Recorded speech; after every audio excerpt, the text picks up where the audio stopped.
Hope आप सभी ने जो लास्ट क्लास में हम लोगों ने क्वेश्चंस करे थे उनकी प्रैक्टिस काफ़ी अच्छे से कर ली होगी, और जो बाद में आप लोगों को क्वेश्चन मिले थे उनकी भी प्रैक्टिस आपने कर ही ली होगी।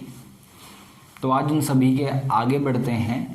हमारे प्रीवियस जितने भी टॉपिक्स थे वो सब कुछ ख़त्म होने के बाद आज का टॉपिक स्टार्ट होगा। तो रियलिटी के अंदर नेशनल इनकम की जो असली क्वेश्चंस की शुरुआत है वो हम आज करने वाले हैं। अभी तक जो भी हमने पढ़ा था वो एक बेसिक था। इसका बेसिक का मतलब वही जो भी आपने पढ़ा है डोमेस्टिक टेरिटरी के बारे में, नॉर्मल रेसिडेंट्स के बारे में, या और भी बहुत सारी बेसिक चीज़ें, फाइनल गुड्स, इंटरमीडिएट गुड्स, है ना। तो जिनके ऊपर 1 मार्क्स से क्वेश्चन एग्जाम में बहुत सारे कई बार बन भी जाते हैं। तो चलिए आगे बढ़ते हैं। आज हम नेशनल इनकम को एक अलग ही लेवल पे लेके जाते हैं।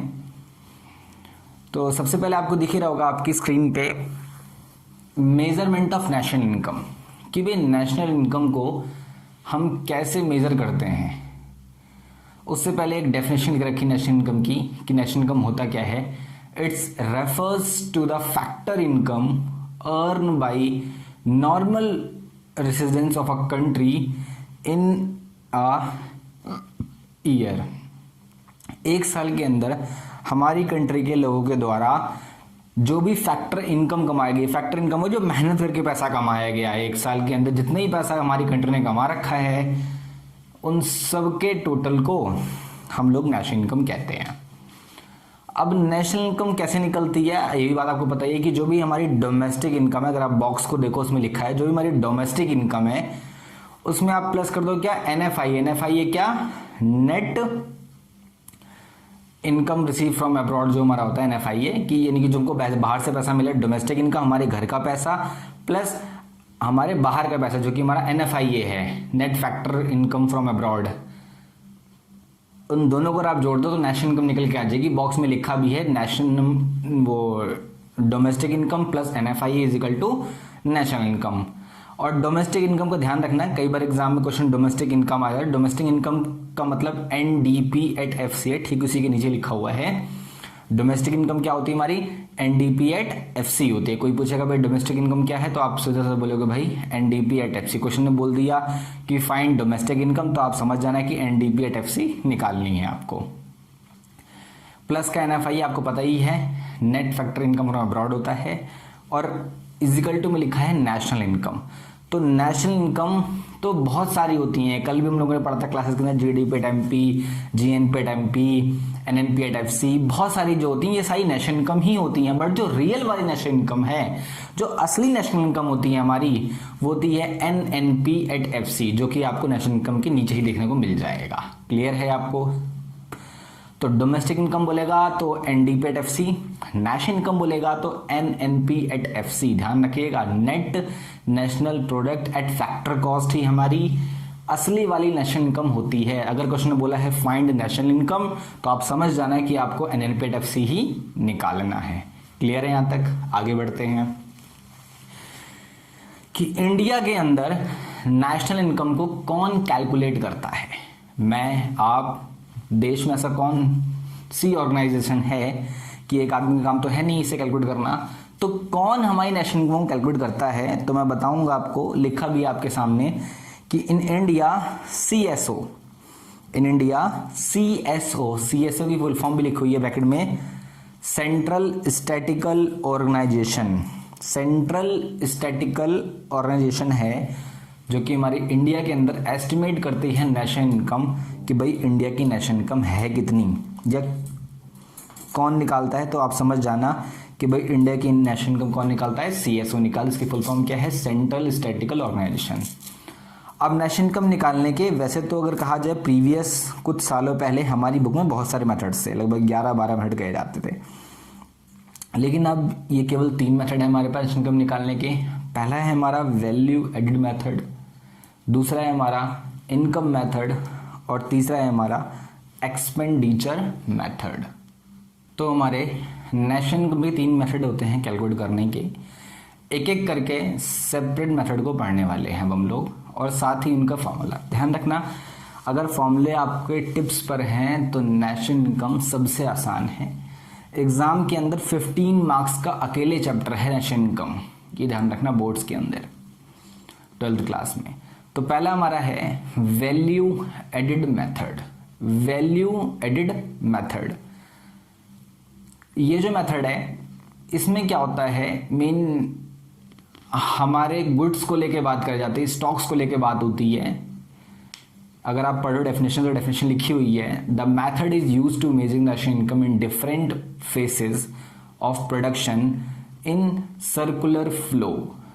कि भाई जो भी हमारे पूरे साल में प्रोडक्शन होता है, प्रोडक्शन के फेज से हम लोग नेशनल इनकम कैलकुलेट करते हैं, तो इसका एक और नाम आप कह सकते हो कि भाई वैल्यू एडिड मेथड का एक और नाम होता है, इसे कहते हैं हम लोग क्या, प्रोडक्शन मेथड।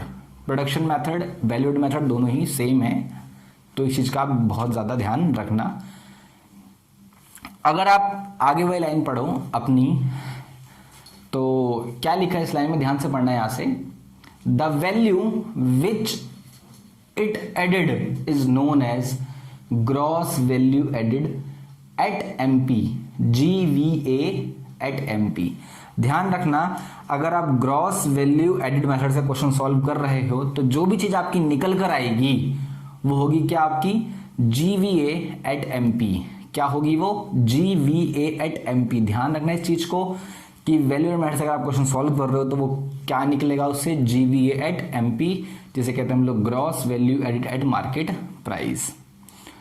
आगे आप देखो उसी के नीचे तो वैल्यू एडिड का फॉर्मूला लिख रखा है। वैल्यू एडिड मेथड का फॉर्मूला क्या होता है, वैल्यू एडिड मेथड का क्या है formula, value added is equal to value of output minus intermediate consumption. छोटा सा फॉर्मूला है, एक ही लाइन का फॉर्मूला है वैल्यू एडिड निकालने का। क्या फॉर्मूला है, value of output minus intermediate consumption. अगर आप कर दोगे तो आपकी वैल्यू निकल के आ जाएगी। वैल्यू एडिड का मतलब क्या, आपका GVA एट एमपी निकल के आपका आ जाएगा। उसी के जस्ट नीचे बॉक्स में अगर आप आओ तो बॉक्स में से ऊपर क्या लिखा है, gross value added at market price, यानी कि GVA at MP is equal to GDP at MP. इस चीज का विशेष ध्यान रखना, बहुत इंपॉर्टेंट चीज है कि भाई जो भी हम लोग वैल्यू मेथड से निकालते हैं वो क्या निकालते हैं, GVA एट एमपी। और GVA एट एमपी हमारी हमेशा GDP एट एमपी के बराबर होगी। GVA एट एमपी हमेशा GDP एट एमपी के बराबर होगी। तो ये कहना बिल्कुल भी गलत नहीं होगा कि GDP एट एमपी ही निकलती है हमारी, किससे, वैल्यू एडिड मेथड से। चाहे GDP एट एमपी बोल दो आप इसे, चाहे GVA एट एमपी बोल दो, दोनों का मतलब सेम है। यानी कि वैल्यू एडिड मेथड से आपकी ये दोनों चीज ही निकलती है, GDP एट एमपी और GVA at MP same formula है, सेम ही चीज है और कुछ भी नहीं है। ठीक है, उसको नीचे आओ तो वैल्यू एडिड लिखा हुआ है is equal to value of output minus intermediate consumption. ये हमें पता है कि ये फॉर्मूला होता है, लेकिन कई बार क्वेश्चन में हमें वैल्यू ऑफ आउटपुट नहीं दे रखी होती है। कई बार क्वेश्चन में हमको वैल्यू ऑफ आउटपुट गिवन ही नहीं होगा। तो अगर आपको वैल्यू ऑफ आउटपुट गिवन ना हो तो आप फर्स्ट ऑफ ऑल क्या ढूंढना कि क्वेश्चन में आपको डोमेस्टिक सेल्स गिवन होगी। फिर अगर वैल्यू ऑफ आउटपुट आपको क्वेश्चन में नहीं पता तो आपको डोमेस्टिक सेल्स पता होगी, और डोमेस्टिक सेल्स अगर आपको पता है तो आपको एक्सपोर्ट भी गिवन होगा। तो डोमेस्टिक सेल्स और एक्सपोर्ट अगर आप इन दोनों को प्लस कर दोगे तो भी इसका मतलब वैल्यू ऑफ आउटपुट ही हमारा होता है। भाई मान लो डोमेस्टिक सेल्स पता है, ये नहीं पता आपको, तो आप देखना कि आपको हो सकता है ये वाली चीज पता हो। ये वाली चीज का मतलब क्या, या तो आपको सेल्स पता होगी या तो आपको चेंज इन स्टॉक पता होगा, चेंज इन स्टॉक। तो वैल्यू ऑफ आउटपुट के लिए दोबारा बोल रहा हूं मैं आपको, सबसे पहले आपको ढूंढना है ये वाली चीज क्वेश्चन में गिवन है कि नहीं। इन दोनों चीजें गिवन है, दोनों में से हो सकता है दोनों गिवन हो सकता है केवल एक ही चीज गिवन होगी, है ना। तो ऐसी कोई दिक्कत वाली बात नहीं। अगर आपको दोनों चीज गिवन, दोनों चीज आप ले लेना, एक चीज गिवन तो एक चीज लेना आप, है ना। अच्छा, अगर मान लो इन दोनों चीज में से कुछ भी नहीं है तो आप देखना कि हो सकता है इसमें से कुछ गिवन हो, सेल्स और चेंज इन स्टॉक। कई बार चेंज इन स्टॉक नाम नहीं लिखा होता तो क्या लिखा आता है, क्लोजिंग स्टॉक और ओपनिंग स्टॉक। तो आप क्लोजिंग स्टॉक में से ओपनिंग स्टॉक माइनस कर दोगे तो आपका चेंजिंग स्टॉक निकल कर आ जाएगा। तो दोनों में से कोई एक चीज होनी चाहिए, दोनों मत ले लेना। ऐसा कहीं मत करना कि आपने डोमेस्टिक सेल्स यहां से ले ली और चेंजिंग स्टॉक आपने इसका ले लिया, तो ऐसा कहीं मत करना। अगर आप इस पार्ट को ले रहे हो तो ये पूरा पार्ट ही लेना पड़ेगा, और अगर इस पार्ट को तो ये पूरा पार्ट ही लेना पड़ेगा। ऐसा नहीं कि इसका आपने सेल्स लिया, इसका आपने एक्सपोर्ट ले लिया, तो ऐसा बिल्कुल भी नहीं होगा।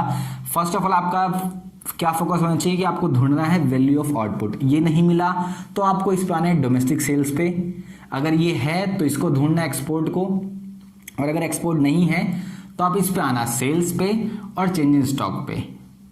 क्लियर है यहां तक, है ना। और अगर सेल चेंजिंग स्टॉक भी नहीं है, एक्सपोर्ट भी नहीं है, खाली खाली यही है, तो खाली खाली आप ये ले लेना और कुछ भी नहीं है। ऐसा नहीं है कि चारों चीज होनी चाहिए। फर्स्ट ऑफ ऑल दोबारा बोल रहा हूं मैं इस चीज को कि वैल्यू ऑफ आउटपुट ढूंढना, अगर मिला तो ठीक है, नहीं मिला तो आपको केवल इस चीज को ढूंढना है, इस वाली चीज को, डोमेस्टिक सेल्स और एक्सपोर्ट को।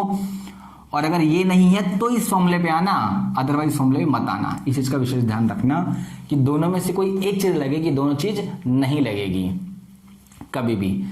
चलो आगे बढ़ते हैं। इंटरमीडिएट कंजम्पशन के नीचे भी एक चीज लिखी हुई है, डोमेस्टिक कंजम्पशन, कि अगर आपको क्वेश्चन में इंटरमीडिएट कंजम्पशन नहीं दे रखा तो क्या करना, डोमेस्टिक कंजम्पशन और इंपोर्ट को ढूंढना। लिखा है ना प्लस में इंपोर्ट, तो डोमेस्टिक कंजम्पशन और इंपोर्ट को ढूंढना, जिससे आपका इंटरमीडिएट कंजम्पशन निकल के आ जाएगा। क्लियर है यहां तक। तो वैल्यू ऑफ आउटपुट का मतलब क्या होता है हिंदी में बताऊं आपको, तो कितना हमने उत्पादन किया है, यानी कितना हमने प्रोडक्शन कर रखी है, तो वैल्यू ऑफ आउटपुट उसे कहते हैं हम लोग। और इंटरमीडिएट कंजम्पशन क्या होता है, जितना हम लोगों ने उपभोग किया, जितना हम लोगों ने खाया है भाई, कंजम्पशन कंज्यूम किया है, वो हमारी क्या इंटरमीडिएट कंजम्पशन होती है।